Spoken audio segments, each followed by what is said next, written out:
என் பாசத்தால் பகைக்கின்ற வரம் கேட்கின்றேன். புகை சூழ்ந்து எழுந்தாலும் மனதே எல்லாம், புகை சூழ்ந்து எழுந்தாலும் மனதே எல்லாம், உன் பெயர் சொல்லி ஒளியேற்ற உன்னை கேட்கின்றேன். வரம் கேட்டு வருகின்றேன் இறைவா, என் குரல் கேட்டு அருளாயோ தலைவா. தந்தை மகன் தூயாவையாரின் பெயராலே நம் ஆண்டவராகிய இயேசு கிறிஸ்துவின் அருளும் கடவுளின் அன்பும் தூயாவையாரின் நட்புறவும் உங்கள் அனைவரோடும் இருப்பதாக.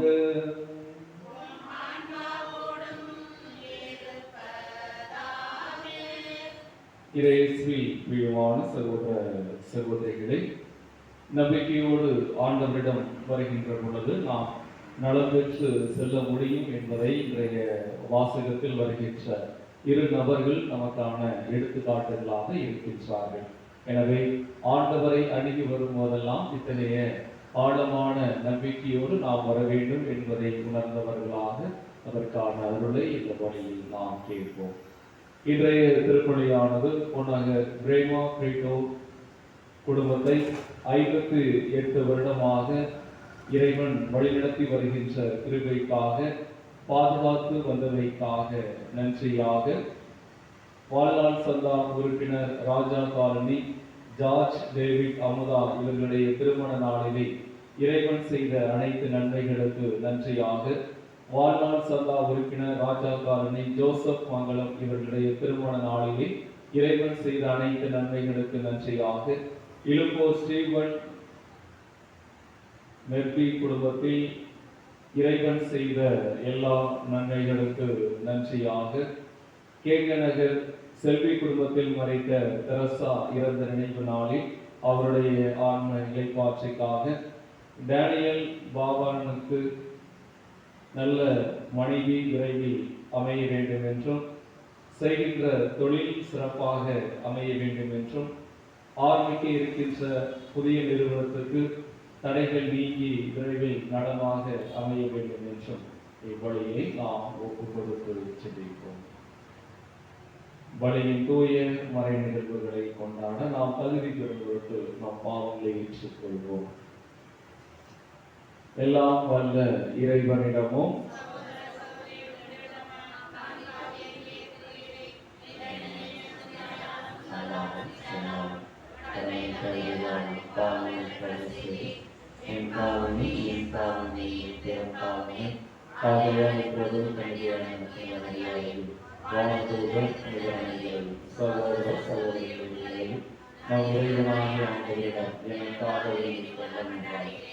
எல்லாம் இறைவன் நம்மை இரக்கம் வைத்து நம் பாவங்களை மன்னித்து நம்மை இலை வாழ்வுக்கு அழைத்து செல்வாராக.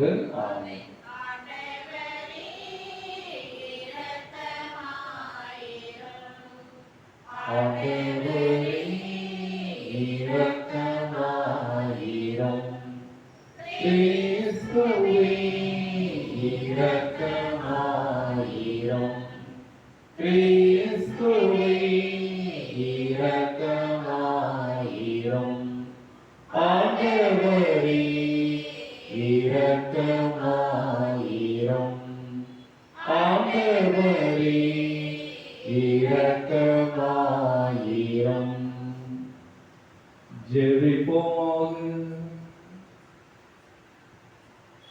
ஆண்டவரே எங்கள் இறைவா, நாங்கள் முழு மனதுடன் உம்மை வழிபட வேண்டுகின்றோம்.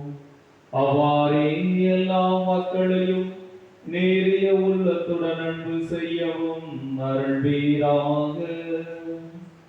எங்கள் ஆண்டவராகிய கிறிஸ்து வழியாக உம்மை மன்றாடுகிறோம்.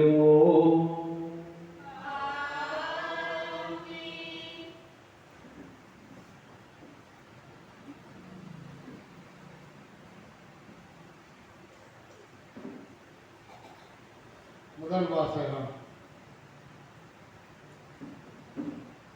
என் மகன் அப்சலோமே, உனக்கு பதில் நான் இறந்திருக்கலாமே. சாமுவேல் 2ஆம் நூலிலிருந்து வாசகம். அந்நாட்களில் அப்சலோம் தாவீதின் பணியாளரை எதிர்கொள்ள நேர்ந்தது. அவன் கோவேறு கழுதை மீது ஏறி வந்து கொண்டிருந்தான். அது ஒரு பெரிய கருவாடி மரத்தின் அடர்த்தியான கிளைகளுக்கு கீழே சென்று கொண்டிருந்தது. அப்பொழுது அவனது தலை கருவாடி மரத்தில் சிக்கிக்கொள்ள அவன் விண்ணுக்கும் மண்ணுக்கும் இடையே தொங்கினான். அவன் ஏறி வந்த கோவேறு கழுதை முன்னே சென்று விட்டது. இதை கண்ட ஒரு வீரன் யோவாவிடம் சென்று, இதோ அப்சலோம் கருவாடி மரத்தில் தொங்குவதைக் கண்டேன் என்று கூறினார். யோவாவு தன் கையில் 3 ஈட்டிகளை எடுத்துச் சென்று உயிருடன் கருவாடி மரத்தில் தொங்கிக் கொண்டிருந்த அப்சலோமை நெஞ்சில் அவற்றை பாய்ச்சினார். அப்போது தாவீது 2 வாயில்களுக்கும் இடையே அமர்ந்து கொண்டிருந்தார். ராவணன் மதிலின் வாயிலுக்கு மேல் ஏறி சென்று கண்களை ஏறெடுத்து பார்த்தான். ஒரு ஆள் தனியாக ஓடி வருவதைக் கண்டான். ராவணன் குரல் எழுப்பி அரசரிடம் கூற, அரசர் தனியாக வந்தால் அவனிடம் நற்செய்தி உள்ளது என்றார். அந்த ஆள் இன்னும் அருகில் வந்து கொண்டிருந்தான். அரசர் அவனை நோக்கி, விலகி அங்கே நில் என்று கூற அவனும் விலகி நின்றான். அப்போது பூசியனும் வந்து, என் தலைவராம் அரசே, நற்செய்தி இன்று ஆண்டவர் உமக்கு எதிராக இருப்பவர்களின் கரத்தினின்று உம்மை விடுவித்துள்ளார் என்று கூறினார். இளைஞன் அப்சலோம் நலமா என்று அவர் வினவ, பூசியன், என் தலைவராம் அரசரின் எதிரிகளும் உமக்கு எதிராக தீங்கிழைக்கு எழுந்துள்ள அனைவரும் அந்த இளைஞனை போல் ஆவார்களாக என்றார். அப்போது அவர் அதிர்ச்சியுற்று, என் மகன் அப்சலோமே, என் மகனே, என் மகன் அப்சலோமே, உனக்கு பதில் நான் இறந்திருக்கலாமே. அப்சலோமே, என் மகனே என்று கதறிக்கொண்டே அவர் வாயிலின் மாடி அறைக்கு சென்றார். அவர் தன் மகனுக்காக அழுது புலம்புவதாக யோவாவுக்கு அறிவிக்கப்பட்டது. அரசன் தன் மகனுக்காக வருந்துகிறார் என்று வீரர்கள் அனைவரும் கேள்விப்பட்டதால் அன்றைய வெற்றி அனைவருக்குமே ஒரு துக்கமாயிற்று. ஓரிலிருந்து புறப்பகுதி காட்டி வெட்கத்தோடு ஓடுபவர்களைப் போன்று அன்று வீரர்கள் நகருக்கு யாரும் அறியாமல் நுழைந்தார்கள். ஆண்டவர் வழங்கும் மறுவாக்கு. நீங்கள் சொல்ல வேண்டிய பதில்வரை, ஆண்டவரே எனக்கு செவிசாய்த்து பதிலளியும். ஆண்டவரே எனக்கு செவிசாய்த்து பதிலளியும். ஏனெனில் நான் எளியவன் வலியவன், என் உயிரை காத்தரணும். ஏனெனில் நான் உம்மீது பற்றுடையவன், உன் ஊழியரை காத்தரணும். நீரே என் கடவுள், நான் உம்மீது நம்பிக்கை கொண்டுள்ளேன். பல்லவி. என் தலைவரே, என் மேல் இரக்கமாயிரம். ஏனெனில் நாள் முழுவதும் உம்மை நோக்கி மன்றாடுகிறேன். உம் அடியாரின் மனத்தை மகிழச் செய்யும். என் தலைவரே, உம்மை நோக்கி என் உள்ளத்தை உயர்த்துகிறேன். பல்லவி. ஏனெனில் என் தலைவரே, நீர் நல்லவர், மன்னிப்பவர், உம்மை நோக்கி மன்றாடும் அனைவருக்கும் பேரன்பு காட்டுபவர். ஆண்டவரே, என் வேண்டுதலுக்கு செவிகொடும். உம் உதவியை நாடும் என் குரலை கேட்டறணும். பல்லவி.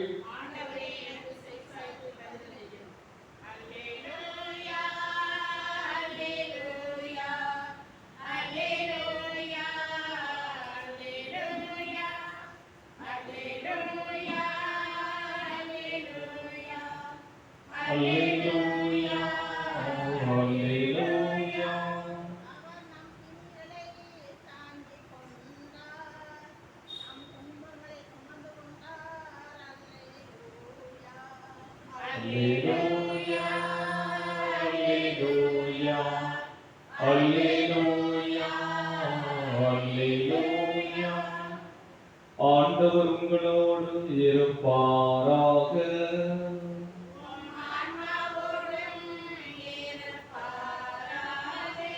வாக்கு எழுதிய தூய செய்தியிலிருந்து வாசகம்.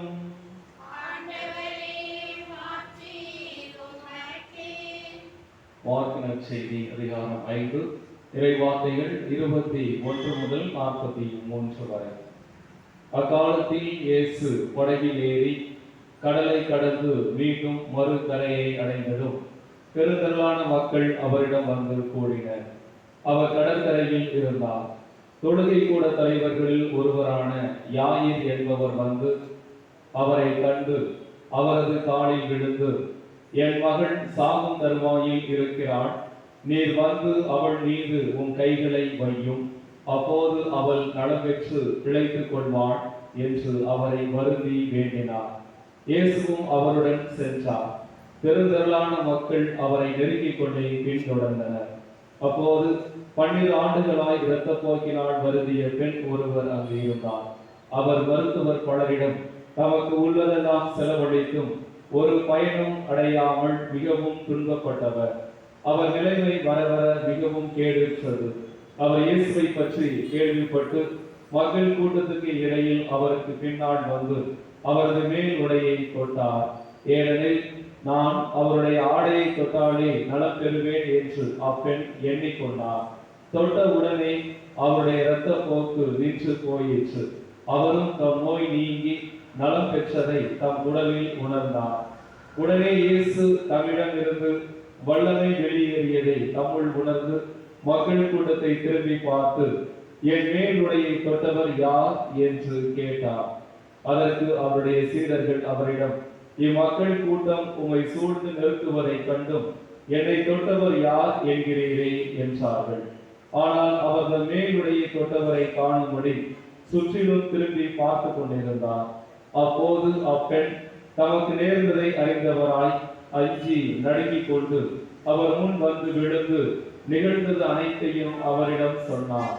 இயேசு அவரிடம், மகளே, உனது நம்பிக்கை உன்னை குணமாக்கிற்று, அமைதியுடன் போ, நீ நோய் நீங்கி நலமாயிரு என்றார். அவர் தொடர்ந்து பேசிக் கொண்டிருந்த போது தொழுகை கூட தலைவருடைய வீட்டில் இருந்து ஆள்கள் வந்து அவரிடம், உம்முடைய மகள் இறந்துவிட்டால் போதகரை இன்னும் தொந்தரவு செய்கிறேன் என்றார்கள். அவர்கள் சொன்னது இயேசுவின் காதில் விழுந்ததும் அவர் தொழுகை கூட தலைவரிடம், அஞ்சாதீர், நம்பிக்கையை மட்டும் விடாதீர் என்று கூறினார்.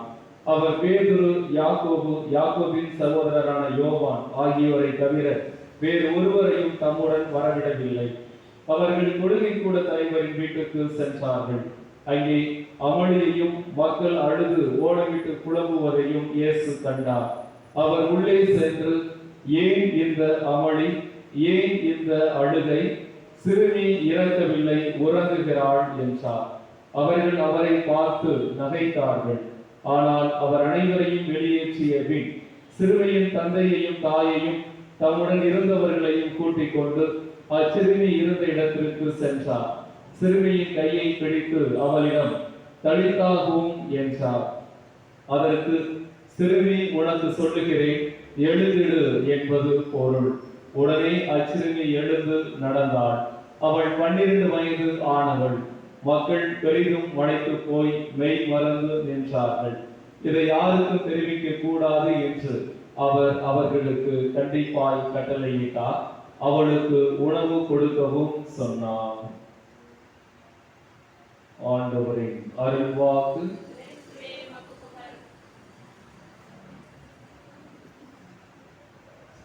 இயேசுவில் பிரியமான சகோதர சகோதரிகளே, இன்றைய நற்செய்தியில் 2 வல்ல செயல்கள் நடந்திருப்பதை நாம் பார்க்கின்றோம். நோய் நீங்குவதையும் இறந்த சிறுமி உயிர் பெற்று எழுவதையும் 2 நிகழ்வுகளும் ஒன்றோடு ஒன்று தொடர்புடையதாகவும் இருக்கின்றது. நற்செய்தியில் நாம் பார்க்கின்ற இந்த 2 நபர்களுமே கையறு நிலையில், கைவிடப்பட்ட நிலையில் ஆண்டவரிடம் வருகின்றார்கள். 12 ஆண்டுகளாக அந்த இரத்த போக்கினால் வருந்திய அந்த பெண் மருத்துவர் பலரிடம் தமக்கு உள்ளதெல்லாம் செலவழித்தும் எந்த பயனும் இல்லாத அந்த சூழலில் ஆண்டவரை தேடி வருகின்றார். நாளுக்கு நாள் அவருடைய உடல் மிகவும் கேடுள்ளதாக, பலவீனமாக ஆகிக்கொண்டே இருக்கின்றது. ஆனால் ஆண்டவரிடம் வந்த அந்த பெண் நம்பிக்கையோடு வருகின்றார். அவருடைய ஆடையை தொட்டாலே போதும், நான் நலம் பெறுவேன் என்று தமக்குள் சொல்லிக்கொண்டு அத்தகைய நம்பிக்கையோடு ஆண்டவருடைய ஆடையை தொடுகின்ற பொழுது அந்த பெண் நலம் பெறுகின்றார். அப்போது அந்த பெண்ணுக்கும் ஆண்டவர் இயேசுவுக்கும் மட்டுமே தெரிந்த நிகழ்வாக இருக்கின்ற அதை ஆண்டவர் எல்லாருக்கும் வெளிப்படுத்தும் வண்ணமும், இன்னும் மற்றவர்களுக்கு நம்பிக்கைக்கான ஒரு சிறந்த முன்மாதிரியாக அந்த பெண்ணின் நம்பிக்கையை எல்லாருக்கும் சொல்லும் வண்ணமும் ஆண்டவர் இயேசு என்னை தொட்டது யார் என்ற அந்த கேள்வியை கேட்டு தம்மிடமிருந்து வல்லமை வெளியேறியதை உணர்ந்து அந்த பெண்ணும் முன்னால் வந்து தமக்கு நிகழ்ந்ததை எல்லாம் சொல்லுகின்ற பொழுது அங்கிருக்கின்ற எல்லாருக்குமான ஒரு நம்பிக்கையாக இன்று ஆண்டவர் இயேசுவை தேடி வருகின்ற கோடான கோடி மக்களாகிய நமக்கும் அந்த பெண் சிறந்த ஒரு நம்பிக்கையாக, அவரிடம் வந்தாலே போதும் நாம் நலம் பெறுவேன் என்று நாமும் நம்பிக்கை கொள்வதற்கான ஒரு அடையாளமாக, ஒரு முன்மாதிரியாக அந்த பெண் திகழ்வதை நாம் பார்க்கின்றோம். இரண்டாவது நபராக அந்த ஜெபக்கூட தலைவர் நம்பிக்கையோடு நிறைந்த ஒரு நம்பிக்கையோடு ஆண்டவரிடம் வருகின்றார். ஆனால் மக்கள் கூட்டம் அவரை நிறுத்துகின்ற அந்த சூழலில், அதனால் தாமதமாகின்ற அந்த நேரத்திலே அவருடைய நம்பிக்கையும் கொஞ்சம் கொஞ்சமாக குறைகிறது. அப்போது அந்த பெண்ணுக்கு நிகழ்ந்த அந்த பெண் நோய் நீங்கி நலமானதை அவர் கேள்விப்படி அவர் அங்கே அறிகின்ற பொழுது அந்த ஒரு நம்பிக்கை அவருக்கு வருகின்றது. ஆனாலும் ஏன் போதகரை தொந்தரவு செய்கிறேன், உம்முடைய மகள் இறந்து விட்டாள் என்ற செய்தியோடு வேலையாட்கள் அவரிடம் வந்து சொல்லுகின்ற பொழுது அவர் இன்னும் நம்பிக்கையை குன்றிய அல்லது நம்பிக்கை இழக்கக்கூடிய அந்த ஒரு நிலைக்கு அவர் தள்ளப்படுவதை நாம் பார்க்கின்றோம். ஆனால் ஆண்டவர் இயேசு அவரிடம் நம்பிக்கையை மட்டும் கைவிடாதே, அஞ்சாதே என்று சொல்லி அவரை தேற்றி அவரை தம்மோடு அழைத்து அந்த சிறுமியினுடைய இல்லத்திற்கு சென்று அங்கே சிறுமியை உயிரோடு அவர் எழுப்புவதை நாம் வாசிக்கின்றோம். எனவே பார்த்தவர்களே, இந்த இரண்டு நபர்களுமே அங்கு நம்பிக்கையோடு அந்த பெண் அந்த மனதில் நம்பிக்கையை சுமந்தவராக ஆடையை தொட்டாலே போதும் என்ற அந்த நம்பிக்கையோடு வருகின்றார். அதே போல இந்த ஜெபக்கூட தலைவராக இருந்தாலும் இவ்வளவு நேரம் தாமதமாகி தன்னுடைய மகள் இறந்து விட்டாலும் இறந்ததுக்கு பிறகு வேகமாக நான் போய் இப்போதாவது இந்த மகளை பார்க்கிறேன் என்று அவர் ஓடி போகவில்லை. மாறாக ஆண்டவர் இயேசு போதகரை தம்மோடு அழைத்துக் கொண்டு சென்று அது நடக்கும் என்ற அந்த ஒரு நம்பிக்கையை வெளிப்படுத்துகின்ற பொழுது ஆண்டவர் இயேசு அற்புதமாக அந்த பெண்ணை உயிரோடு எழுப்புவதையும் நாம் பார்க்கின்றோம். எனவே வாழ்ந்தவர்களே, நம்முடைய வாழ்விலே நாம் இப்படியாக கைவிடப்பட்ட நிலையில் அல்லது கையெழு நிலையில் ஆண்டவரை அணுகி வருகின்ற பொழுது நிச்சயமாக அவரிடமிருந்து நமக்கான அந்த நலத்தை நாம் பெற்றுக் கொள்கிறோம். இன்றைய முதல் வாசகத்திலே நாம் பார்க்கின்ற தாவீது தன்னுடைய மகன் அப்சலோம் அந்த இறக்கின்ற அந்த நிகழ்விலே ஒரு கையெழு நிலையில் கைவிடப்பட்ட நிலையில் அவர் இருப்பதை நாம் அறிகின்றோம். ஏனெனில் என் மகன் அப்சலோமே, உனக்கு பதில் நான் இறந்திருக்கலாமே என்று அவர் அழுது புலம்புவதிலிருந்து எந்த அளவுக்கு தன்னுடைய மகன் மீது அவர் நம்பிக்கை கொண்டார் என்பதை நம்மால் அறிய முடிகிறது. ஆனால் அவருடைய மகன் அப்சலோமே அவரை கொள்வதற்கு அந்த தயாராக இருந்தால் அவன் மகன் என்ற நிலையிலிருந்து மாறி எதிரியாக அவரை கொன்றாவது அரச பதவிக்கு வர வேண்டும் என அவன் ஆசைப்படுகின்ற அந்த நிலையிலே, ஆனால் எல்லாமே கடவுளுடைய அந்த திருவிழப்படியே அங்கு நடந்தேறுவதை நாம் பார்க்கின்றோம். எனவே அன்பார்ந்தவர்களே, நம்முடைய வாழ்வில் நோய் வருகின்ற பொழுது, இழப்பு நேரிடுகின்ற பொழுது, அது இறப்பு நிகழ்கின்ற பொழுது நாம் நம்பிக்கை இழந்தவர்களாக இருக்கின்றோம். ஆனால் இந்த நேரத்தில் நாம் நம்பிக்கையோடு இருக்கின்ற பொழுது இந்த நிகழ்விலிருந்து நாம் வெளிவருவதற்கு, இந்த நிகழ்விலிருந்து நாம் மறுபடியும் மீண்டும் வெளிவந்து ஆண்டவரோடு இணைவதற்கான அந்த ஒரு நம்பிக்கையை பெற்றுக் கொள்கின்றோம். எனவே நம்முடைய வாழ்வில் இப்படியாக அந்த கைவிடப்பட்ட நிலையில் கையேறு நிலையில் நாம் இருக்கின்ற பொழுது ஆண்டவரோடு ஆண்டவரை நம்பி அவரிடம் வந்து நம்முடைய வாழ்வுக்கான அந்த ஆற்றலை சக்தியை நாம் பெற்றுக்கொள்ள அதற்கான அருளை இந்த பணியில் நாம் கேட்போம். ஆமென்.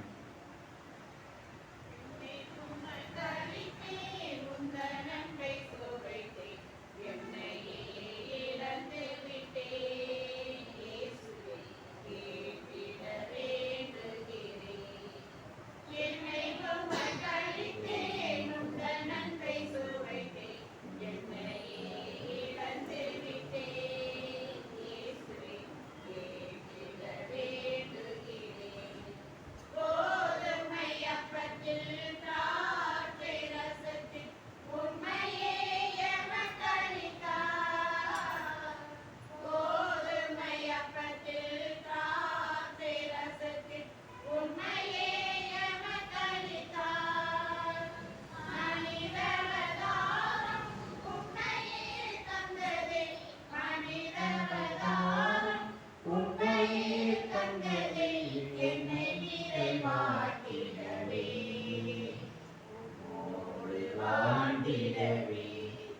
சகோதர சகோதரிகளே, என்னுடைய உங்களுடைய வழி எல்லாம் வல்ல தந்தையாக இறைவனுக்கு ஏற்றதாகும்படி மன்றாடுங்கள்.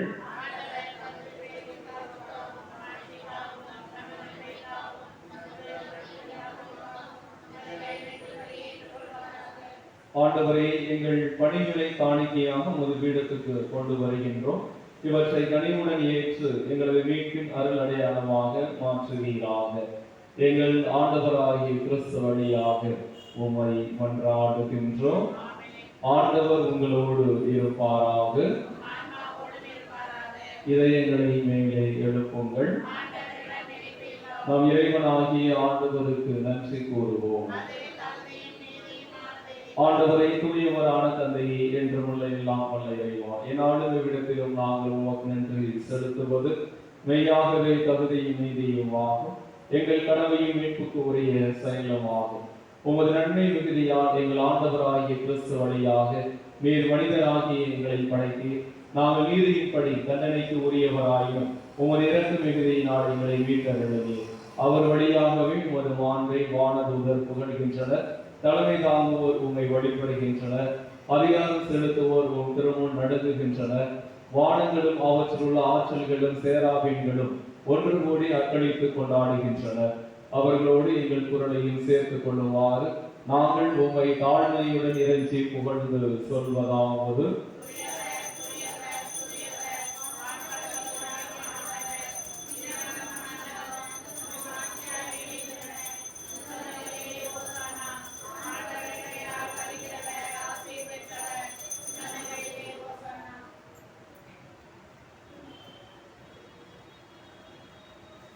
ஆண்டவரை, நீர் மெய்யாகவே தூயவர், தூய்மை அனைத்துக்கும் ஊற்று. ஆகவே உம்முடைய ஆவியை பொழிந்து இக்காணிக்கைகளை தூய்மைப்படுத்த உம்மை வேண்டுகின்றோம். இவ்வாறு எங்கள் ஆண்டவர் இயேசு கிறிஸ்துவின் உடலும் இரத்தமுமாக எங்களுக்கு இவை வாருவனவாக. அவர் பாடுபட உடற்கணிந்து தம்மை கையளித்த போது அப்பத்தை எடுத்து நன்று செலுத்தி அதை பிட்டு தம் சீடர்களுக்கு அளித்து கூறியதாவது: அனைவரும் இதிலிருந்து பெற்று உண்ணுங்கள், ஏனெனில் இது உங்களுக்காக கையளிக்கப்படும் என் உடல்.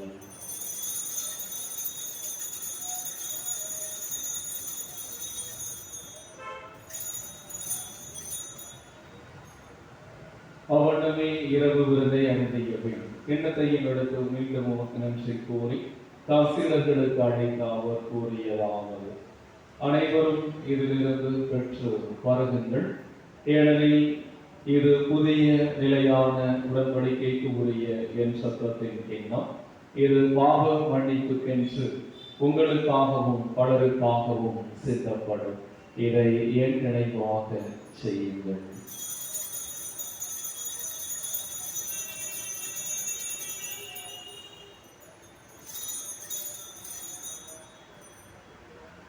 நம்பிக்கையின் மறைபொருள்.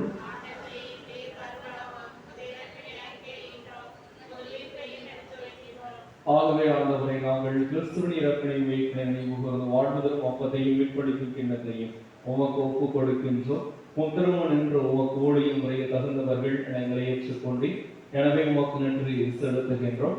மேலும் கிறிஸ்துவின் உடலிலும் இரத்தத்திலும் பங்கு கொள்ளும் எங்களை தூய ஆவியார் ஒன்று சேர்க்க வேண்டும் என உம்மை தாழ்மையுடன் மன்றாடுகின்றோம்.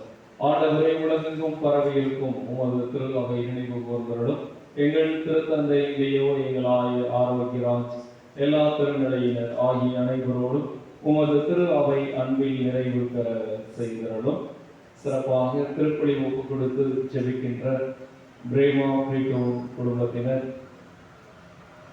ஜார்ஜ் டேவிட் அமுதா குடும்பத்தினர், ஜோசப் மங்களம் குடும்பத்தினர், ஸ்டீபன் மேர்பி குடும்பத்தினர், செல்வி குடும்பத்தினர், டேனியல் பாவனன் குடும்பத்தினர், இந்த குடும்பங்களை ஆசீர்வதித்து நம்பிக்கையோடு இவர்கள் முன்வைக்கின்ற எல்லா வேண்டுதல்களுக்கும் உடைய இறக்கத்தினாலும் பேரன்பினாலும் சிறு சாய்ப்பரலும் உயர்த்திலும் எதிர்நோக்குடன் துணிவு கொள்ளும் எங்கள் சகோதர சகோதரிகளையும் இறந்தோர் அனைவரையும் இரக்கத்துடன் நினைவு கூர்ந்து உமது திருமுக ஒளியினில் ஏற்றவர்கள் எங்கள் அனைவர் மீது இரக்கமாகி கடவுளின் கண்ணை தாயான புனித மரியா, அவருடைய கணவரான புனித யோசேப்பு, புனித திருத்தூதர்கள், இவ்வுலகில் உமக்கு உகந்தவராய் இருந்தோம்.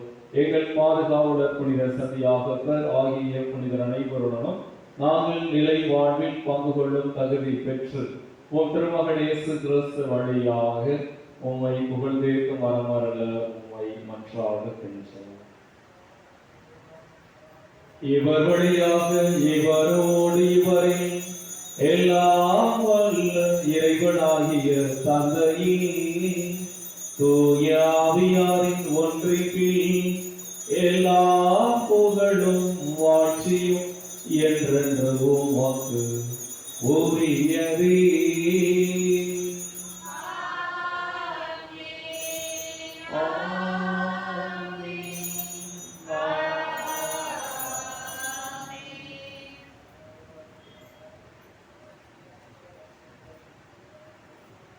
மீட்பரின் கட்டளையால் கற்பிக்கப்பட்டு இறை படிப்பினையால் பயிற்சி பெற்ற நாம் துணிந்து சொல்வோம்.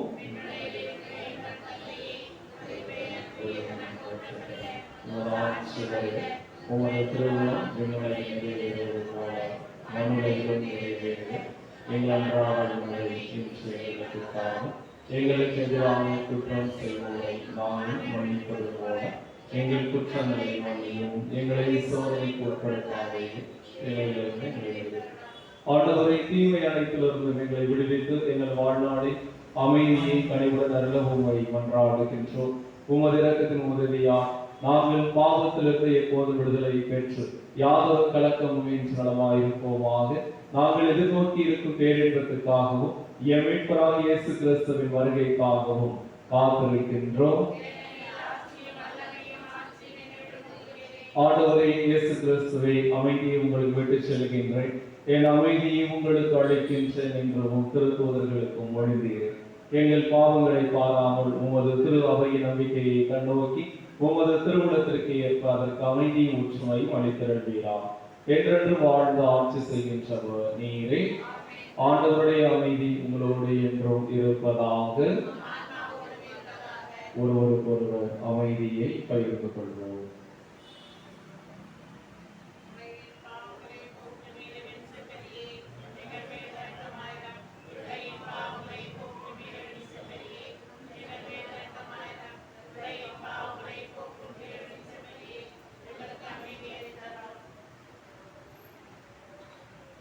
ஆண்டவரே இயேசு கிறிஸ்துவின் உட்கொள்ளும் திருவுடலும் திருவிழம் எங்களை நீதி தீர்த்து தண்டனைக்கு உண்டாக்கும் குறைகிறதுக்கான மனதுக்கு உடலுக்கும் பாதுகாப்பாகவும் நடைமுறைக்காகவும் இருக்கிறதாக. இதோ இறைவனின் சமரி உலகின் பாவங்களை போக்குகின்றவர். இந்த சமரியின் திருவிருந்தில் பங்கு கொள்ள அழைக்க பெற்ற நாம் அனைவரும் பேறு பெற்றோம்.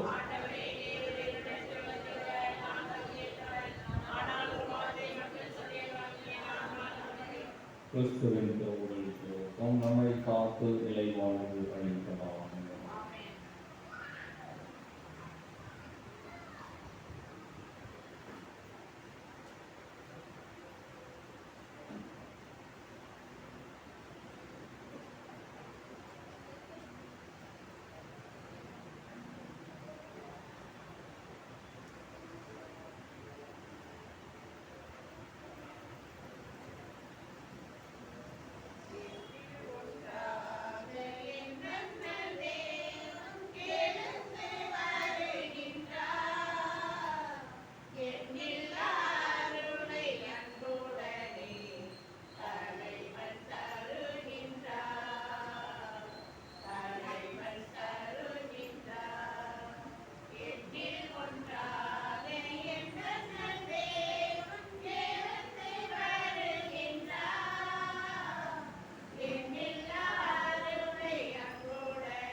தாயும் தந்தையுமான இறைவா, இறைவனை புனித சந்தியாக திருத்தல இறை சமூகமாக நீரை அழைத்து ஆசீர்வதித்து பராமரித்து காத்து வழிநடத்தி வரும் உமது பேரன்பை எண்ணி உம்மை போற்றுகின்றோம், உமக்கு நன்றி செலுத்துகின்றோம்.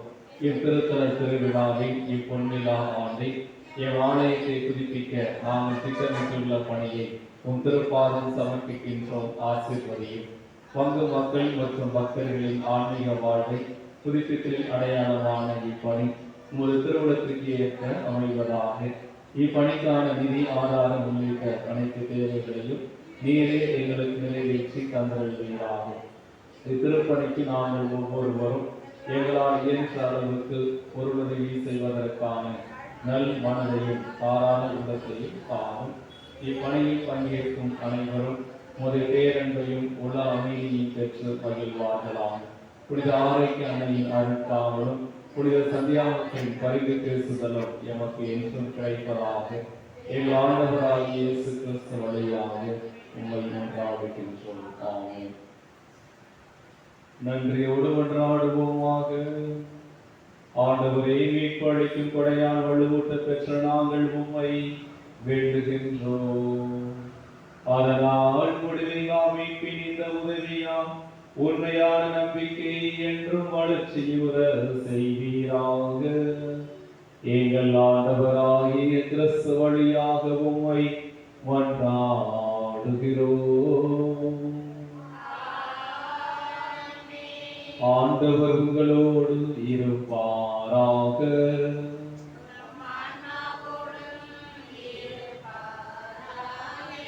எல்லாம் வல்ல இறைவன் தந்தை மகன் தூய ஆவியார் நம் அனைவருக்கும் ஆசி அளிப்பாராக.